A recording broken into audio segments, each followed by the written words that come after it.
So once a year, the Sobeys by my house always puts a 10-pound bag of beets on for $3. Now, it's such a great deal, and I love beets, but it's a lot to deal with 10 pounds of it. So I'm going to show you today how to prepare them in your slow cooker for freezing. So start by washing them really well with hot water. As you can see in the middle ones, the smaller ones are starting to turn purple. That's what happens when you use hot water. I also wash them in smaller batches to make sure that they get really clean. So I have about 3/4 of the bag in my slow cooker. Don't worry that it's a little bit above the rim. As things cook down, it'll get softer and they'll fit better. You just have to make sure that your lid fits on top. So before I turn it on, I'm going to add some water.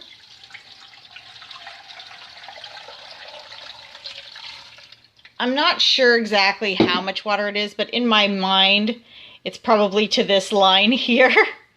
And yeah, I'm going to turn it on high and let it go for about 4 hours. But I'll check in after a couple of hours and show you what we're up to.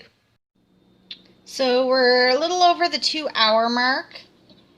And as you can see, now the beets have pushed down to like they're just at the rim now, and they're getting kind of dark and purpley. It's a little hard to see because it's a dreary day now. It looks like it's going to rain.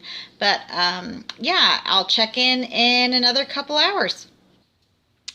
Okay, so it's been about 4.5 hours and I checked and they're pretty tender. So what I'm going to do is transfer them from here, hear that sizzle, into a pot of cold water so that,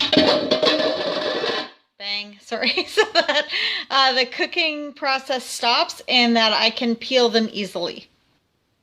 So now that these ones are transferred and this water's still hot, and it's full of beet flavoring, I'm going to put in the remainder of the beets in this water and let them go while I work on these ones. So see you in a bit. The thing I dislike about prepping beets is that your hands get all messy, but my mom gave me a hack that I'm going to try today, and she said wear rubber gloves. So I'm going to wash up these gloves and use them, peel the skins, and then just put them in this aluminum tray. If you've been watching my home highlight on my Instagram stories, you'll see that I love these just takeout containers or other aluminum foil containers. I use them for a lot of things, and then this way I can put the warm beets on there to cool down. I'll chop them up a bit, put them in the freezer, and then let them harden, freeze up, and then I'll put them into Ziploc bags. So as you can see, it's working. I just took off a glove so I can use the phone, but I just rub the perforated part around the skin of the beet, falls into there, and there we go. I'll chop them up later. So I was able to skin these without any peelers or knives. So the rubber glove trick worked. I did all of these peeled within 10 minutes. You can even see the stems are even gone. I'm not sure if they're, they flick right off. So you're just left with the little nub. And then the ones at the end, yep, they're just,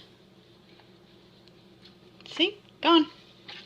So yeah, then the next thing I'll do is let them cool down a little bit more because I was able to still do them with them being a little bit warm because of the rubber gloves. So I'll let them cool down. I'll chop them up into a good cooking size and put them in the freezer. I'll lay them first on a cookie sheet to separate them out so they don't clump together in the freezer bags.